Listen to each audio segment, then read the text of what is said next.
Welcome into Classic Wax, brought to you by the Beat Sessions. I am your host, Mitchell Weary. Sorry about that little glitch there.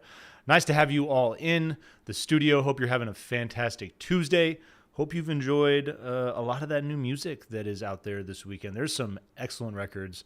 Really excited to talk about some stuff tonight, including Michael Kiwanuka's new record, Father John Misty dropping some new stuff, Kendrick Lamar surprising us all there. That was a fun one. Hope you all enjoyed that record as much as I did. We'll be releasing a couple of reviews, put my thoughts out on Michael there, so we probably won't talk about him as much tonight.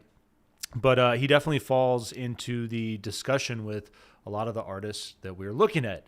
Most notably, we are talking about The Roots tonight, and the 22nd anniversary of Phrenology. It was released on November 26th, 2002. It's their fifth studio album. And if you're new to the channel, if you're not familiar with what is going on, Classic Wax, we have a couple of caveats here. The first is that the record that we're talking about, it must be released on the day that the show happens. So here we are, November 26th. And then the other one is that it's got to be more than 20 years old. So, I love that this one falls just right into the requirements there. I remember this record coming out, being in college, and one of the first hip hop records that I owned, that I listened to, and we'll get into it later. But for those of you who are familiar with the channel, you know that I'm a punk kid, and just listening to some of the music on this record, I was blown away. I was like, this band is so much bigger than just hip hop. And as we all know, that is definitely one of the things that makes the Roots so special. One of the things that has made them so influential even up to this point. Artists like Kendrick Lamar, like Michael Kiwanuka. We were talking about Tyler, the Creator, a few weeks ago as well. Before we get into this, please, do all the favors for me. Like this video, share it, subscribe to the channel. If you'd like to super chat, feel free to hit me up there in the comments. I'd love to interact with you guys as the show goes on. And with the super chats, once those start to hit, we can start having discussions at the end of the show after we get through content. But I do want to jump into starting things off. If you've been reading, if you did check out Father John Misty's, wrong graphic there. If you did check out Father John Misty's new record, it is a mouthful. It is I gotta pull the title up here to make sure that that I'm pronouncing it right, because it's an old Sanskrit word. Mahashmashana. It's like burial ground is the meaning of the word. So there's some speculation that this could be his last album under the moniker. If you're familiar with him, then you probably know that he's this is not his first moniker. This is not the first name that he has operated under putting out music. But this record it's incredible. Something that I really enjoyed the listen that I gave to it. I'm a little sloppy here on my notes, but coming off of Chloe and the Next 20th Century, this is that's a record that. It's fantastic. There was a lot of people that I spoke with that were a little miffed about it. The classic kind of like mid-century pop feel to it wasn't necessarily to everybody's liking. But I feel like it's something that it's really popular right now. I feel like, given what Lady Gaga's done, especially her collaborations with Tony Bennett, I feel that a lot of popular music these days, there's lush orchestration, there's really nice arrangements that are featured in a lot of music. And so that record, coming from him, he's a guy that has, always executed so well over the years. And I thought that was just a fabulous record. But this new record, Mahashmashana, it's definitely got a heavier rock and roll feel. There's just a fun variety of music as far as you do get softer folk elements, but you also get exciting rock and roll, psychedelia. There's funk, there's jazz influences. I mean, it's a record for, for the 8 songs that it has, you got, 50 solid minutes of music. There's just absolutely no filler. But I couldn't help but just get a chuckle when I was getting ready to get into this album, doing research. Apparently this isn't the first time. Well, and I was going back and looking at dates, so they're not all exactly like spot on. They don't all align, but there's this big joke going around about how Father John Misty, unfortunately, always drops records right around Kendrick Lamar's. And if, and most of us are probably familiar with Kendrick and the impact that he has had on popular music. in the last decade and a half or so. And so it's been funny to see him respond to all that. Some of the jokes that he's put out on X, some of the photos and comments, embracing it. I mean, he's the type of guy that obviously has a sense of humor. It's displayed in his music throughout the entirety of his catalog. And I think that it's one of the talking points tonight. The fine line of when you create. The fine line between art and entertainment, because it's blurred, and obviously they're not mutually exclusive. Art is meant to be entertaining, but it's also not necessarily supposed to be vapid all the time. And I think that our focus on the roots in phrenology tonight, talking about Kendrick, talking about we're talking about Mary J. Blige recently as well, Tyler the Creator, all of these artists that really have had an impact on not just hip hop and R&B, but popular music in general, because of the sense of consciousness that they've brought to the table with their lyrical content. I think it's important. I think that, we all need a brain drain. We all need that entertainment. But, even then, I think about just athletes, for example. Like a sports game is meant to entertain, but when you see an exceptional play, when you see an athlete pull off an incredibly unlikely feat, it falls into that category of really being like art in motion. And, you can agree to disagree with me on that, but I think that there's so many examples in real life where we see the two cross over. And I think that in modern music, this day and age, for the most part, I don't want to say I don't want to make a blanket statement about it, but I just feel that lyrical content and a lot of popular, radio friendly music, let's look at like the Billboard Hot 100, things of that nature. You're not getting thought-provoking content. You're getting music that's, in a lot of ways, ephemeral. It's, it's meant for this time and place, and it's something that I don't think for the most part is going to survive. It's going to have longevity. And it's interesting too, bringing up a guy like Kendrick. We'll get into GNX. I love that album cover. This is a guy that, talk about authenticity and you talk about the complexities that we're trying to navigate here. I think about Samuel Johnson, History of Rassless, if you're not familiar with it. There's this famous line from the book: "Beware the teachers of morality, for they speak as angels, but live as men."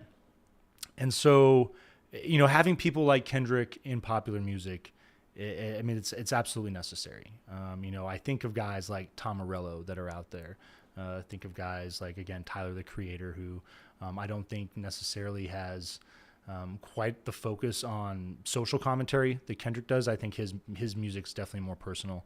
But these guys that are making sure that while we are sitting down and while we're listening to a sick guitar lick or, just a driving beat that is just so catchy and so infectious, that we're also taking time to think about things, not necessarily politics, but just modern life, taking time to wrap our heads around, like morality, for example, Kendrick Lamar and his last record, Mr. Morale and the Big Steppers, focusing more on that confessional point of view with his music. So yeah, talking about the battle of waking up every day and being tempted with all sorts of different evil things. I mean, any one of us could go out there and wreak havoc if we really wanted to. But, there's a number of things that keep us all in check, that keep us civil, and that keep us, peaceful and harmonious. And, from time to time, we all have our moments. We lose our temper, whatever it might be. And Kendrick is no exception. But I think that the cool thing about his music and what I love about his braggadocious style is that that's his outlet. That's his healthy way of getting all of that stuff off his chest. And this new record, there's a handful of people that are, calling what he's doing petty. I think that a song like Whacked Out Murals, you listen to that track, the opening song on GNX, and what I love about it, yeah, he's calling out Lil Wayne. He's calling out Snoop Dogg. But what I love about the lyrics, I'm just going to bring them up here real quick because there's just this equanimity that he displays. Like, he calls them out, but he just kind of like shrugs it off too. And I think that the big thing is not necessarily like spitting shade, but it's just about addressing things that happen, saying what you need to say, and move on. And I think that there's a difference between that and between, what he was doing last summer with Drake, or this summer with Drake, excuse me. But I think, used to bump the Carter 3. I held my Rolly chain proud. Irony. I think my hard work let Lil Wayne down. And then he's just like, whatever though. Call me crazy. Everybody questionable. And it's like, it doesn't really feel like a big diss towards Lil Wayne. It just feels like, but I like the way that he plays this off. Snoop posted Tailor Made. I prayed it was the edibles. I couldn't believe it. It was only right for me to let it go.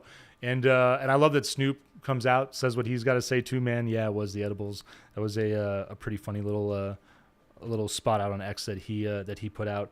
But I would say the whole point of this, the tough thing, I think that makes Kendrick's music, increasingly difficult is, beware the teachers of morality. And it's kind of an arbitrary thing to put yourself in that seat, to say that you're going to be the one that basically is the decider. I think that Kendrick has more than displayed why he is the king of hip hop, and in his writing, in his poetry, in his exploration of himself and the world. I think he's also dug up and said a number of things to give him credentials in that regard in a lot of ways. And it's a tough thing to just have to do. But speaking your mind, speaking up for what you think is right when you think things are wrong, or just sticking up for yourself, having that sense of self-respect. It's another tough thing. My mother always said, be the bigger, better person and walk away. And oftentimes, I think most of us do. But from time to time, it's just like, I feel in a lot of cases, there's a lot of people out there that unfortunately have never been checked, and they could use a good checking. And so, props to Kendrick for being there to check the rap world. I think that while not being a perfect individual, not by any means, not by any way, shape, or form, he certainly is an incredibly insightful artist. He's got a real well-rounded perspective, and I think that overall he comes from a place of goodness, which is, it's a rare thing to come by. I think that there is a sincere authenticity about him wanting to, just see not just the hip hop world be better, but the world in general be better. Take a sip of tea. Moving on in to our album of the week, talking about this classic, Phrenology. I love this record. I love that album cover. It is iconic. It was done by Tom Huck. And I love that in talking about the record, he was like, damn it, man, I forgot about the parental advisor stickers at the time. I blame Tipper Gore for that shit, by the way. That's all on her. But yeah, that is a beautiful album cover that is just destroyed by a parental advisory sticker, unfortunately.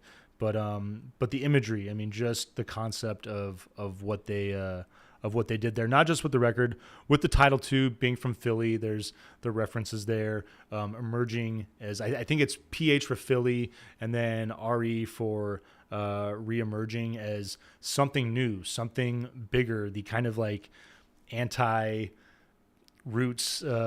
feel that they were going for on this record. It's fascinating listening to Questlove talk about this thing, and certainly Black Thought's perspective as well.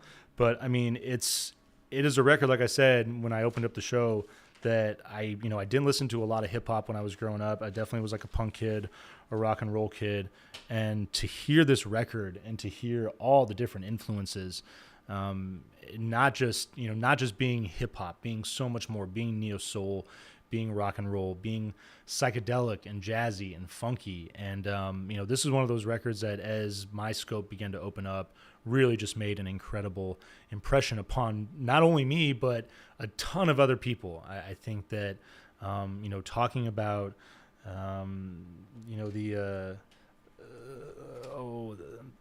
talking about just the development of hip hop in the last 25 years, and, that conscientious, element of bringing something bigger to hip hop, knowing that it's not, it can be bigger musically, sonically, and also lyrically. And the Roots were a group that was aware of that. I loved the fact that, they were and are still a band, talking about that fine line between art and entertainment. It's unfortunate kind of seeing them where they're at now. Like, I really wish that they weren't on Fallon's show. I'm not really a big fan of that guy, but I also can't hate on anybody for taking an incredible opportunity. Obviously, they've been the house band on his show for a number of years now, and I imagine that they're doing very well because of it. Also opening up themselves to a whole new audience. I'm sure there's a ton of people that experience that show, and have experienced that show, being brand new to it, and then being brand new to the Roots, and being like, wow, like,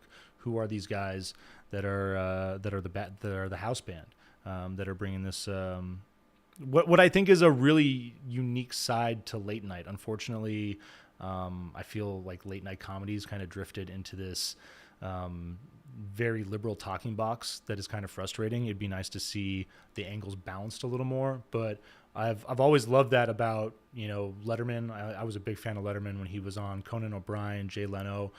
Having that musical element and having a group of musicians that are rather well known, that are impressive, and that can really provide just a dope vibe to what you're trying to bring. So like I go back and forth as far as that commercialization. It's the same thing with Kendrick as far as his brand. That at this point, a song like Not Like Us. I mean, are you?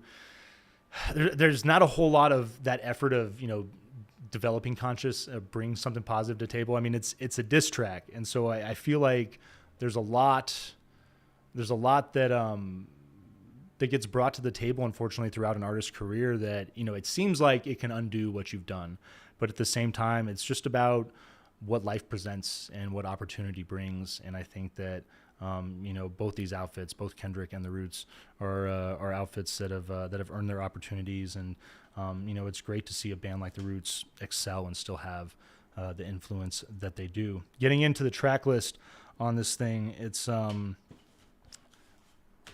excuse me, get my notes queued up here. So Frentro and Ursula Rucker is leading this thing off like she does, except it's I love.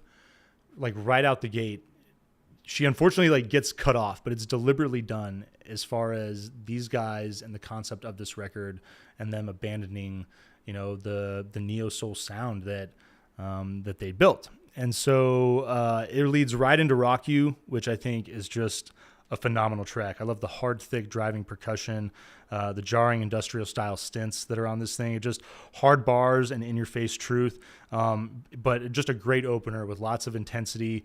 And again, you get a hip-hop based track, but there's also so much more going on in the it's just like behind the curtains, just like leering under there. It's like there's rock and roll, there is funk, there's all these just different influences driving that song, and it's a phenomenal turn. I love I should go off this. So 87, 88th track is Rock You. 89th is I still, after all these years, I don't know what the title of the song is with the exclamation points, but you get a 24-second punk song that is, it's almost like too rough and too raw on your ears, and you're just not expecting it. But I think that that's what's so brilliant about it. It's just coming off of Rock You, this hard track, and bringing even more intensity and more thunder, leading into your 90th track, Sacrifice, which features Nelly Furtado. And at the time, obviously, she was a massive act all over the place there. But Sacrifice, lots of different percussion elements. I like the light pulsating synths that are working on that song. Get these twinkly, dreamlike synths. Big R&B drive on this thing. And I love the solid rhymes that are at work there.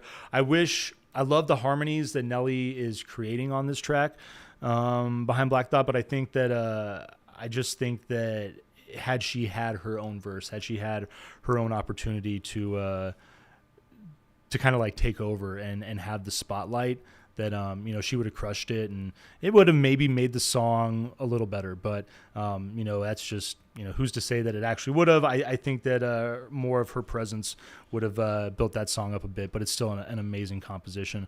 Rolling with Heat featuring Talib Kweli is your 91st song.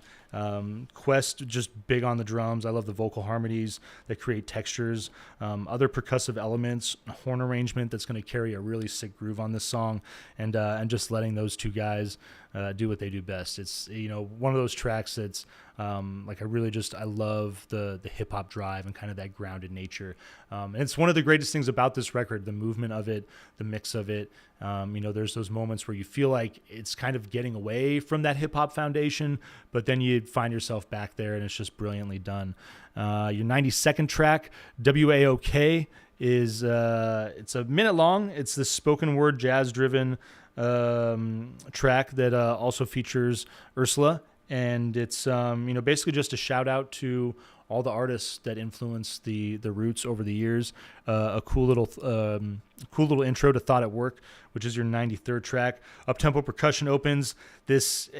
I think it's a real just like chaotic arrangement, but I love that. I love the trope that's at work there. It feels like Thought at Work.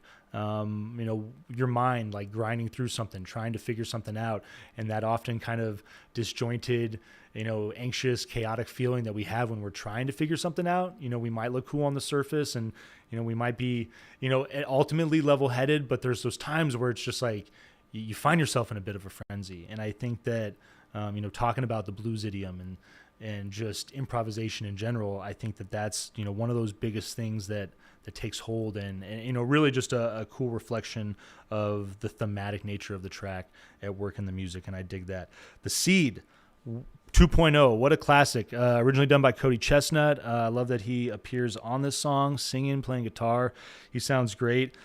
First track that I heard from this record, and it's actually the first track I heard from the Roots, and I just remember being absolutely blown away by that. Again, the dynamic, there's so much going on, the hip-hop, the rock and roll elements, the neo soul.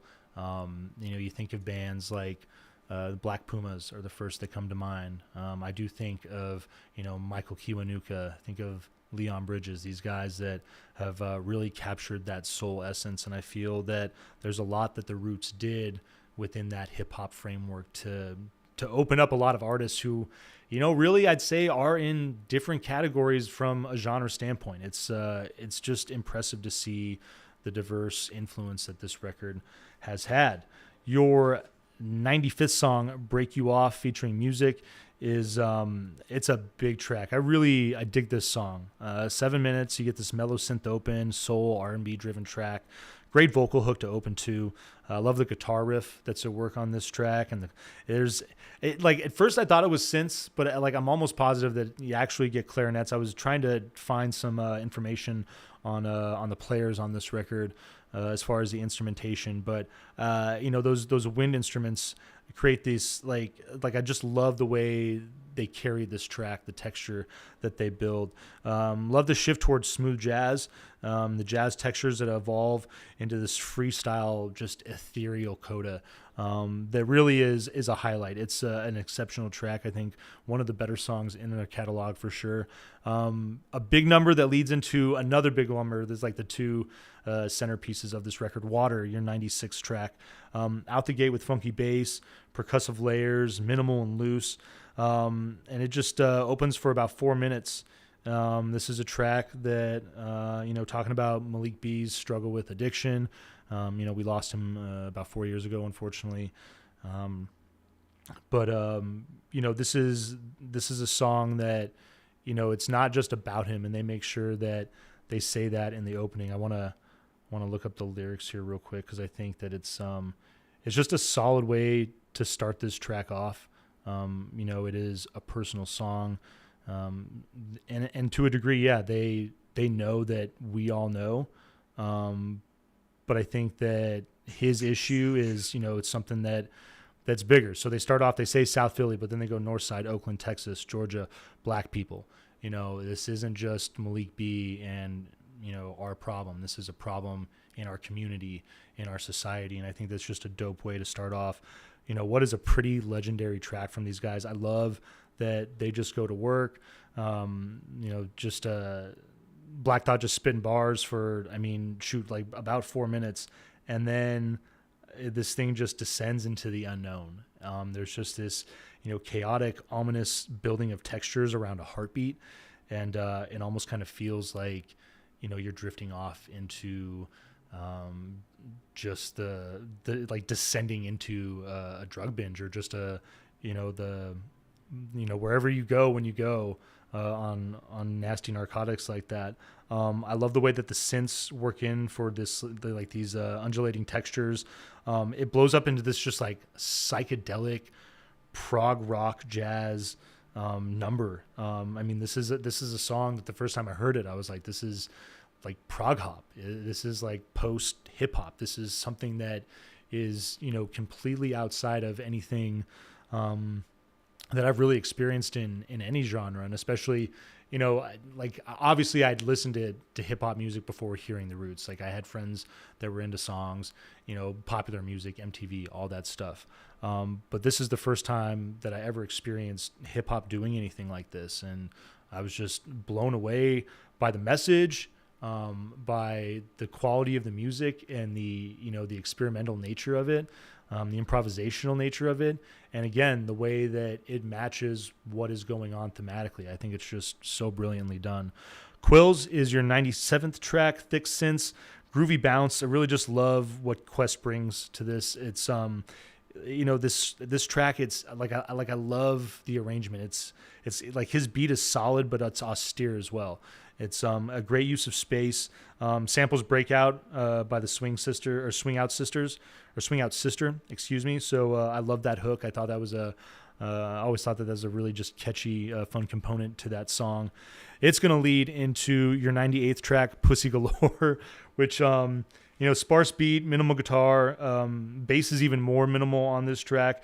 I really dig the beat and just the minimal production on this song, but I think that it is it's not their best track lyrically. I think that given all the all the poignant political insight that they've provided throughout their career and throughout their catalog, this is one that this is just kind of a swing and a miss for me. I think it's a catchy groove, but from a theme standpoint, I get lost a little bit on this one. Complexity featuring Jill Scott is your 99th track. Got this thick bass, drum, and lots of world percussive elements, so lots of different just like shakers, congas, all sorts of stuff going on. Elements, got this buttery bass that works in. I really like the R&B feel. Light synths with that drive. Jill sounds great on this particular track. And then it's going to lead into your 100th track, Something in the Way of Things, featuring Amiri Baraka, who's a very controversial poet. I think it's cool that they were able to get him to do this. This is a dope song, simple guitar riff, drums, dance-off cymbals. You get this spring-like synths that just kind of like bounce all over. And then you get that spoken word from Amiri, pulsating synths that push for about the first 2 minutes and 40 seconds. And then the song takes a different turn. The drums come to life. It just takes on a whole new form that really, it felt like psychedelic jazz is probably the best way to describe it. But I really just enjoyed the spoken word element of this song, and then the turn that it takes in the second half. Rhymes and Ammo, Talib Kweli is back for this. And just when you were, wanting just good old-fashioned hip-hop, here you go. Classic, thick hip-hop beat, tambourine, playful gothic synths that are working in on this track. Talib sounds great. Excuse me. And then Thirsty is your final song. And then, if you weren't ready for a total 180, you should be at this point with this record. But just this like driving EDM track, it's a complete opposite of Rhymes and Ammo. I was just like shocked the first time I heard it. These guys displaying that they, all over the place with this thing, but incredible the way that this record achieves continuity with everything that they were experimenting with, that they were branching out and trying to do. There are a couple missteps on this record. Could maybe argue that Thirsty, closing out this record with a track like that, is one of those missteps, even though it is pretty dope. I mean, I think it's a cool song, but I don't know if it necessarily like works with the mix overall. But just a phenomenal record, one of one of my favorites, obviously one of the first hip hop records that I ever heard, and proud to own it on wax, proud to spin this thing from time to time, and just enjoy the hell out of the different angle that these guys chose to take. All of the guest appearances are spot on. The different array of musicians that are there at work with the variety of influences. Your album of the week, Phrenology, From the Roots. It's a classic, and it's in the books. You guys, I hope you enjoyed this record and hope you enjoyed the show. Keep coming at you with more album reviews throughout the week. Hope you have a fantastic Thanksgiving. Eat lots of turkey, stuffing, potatoes, get all the good things.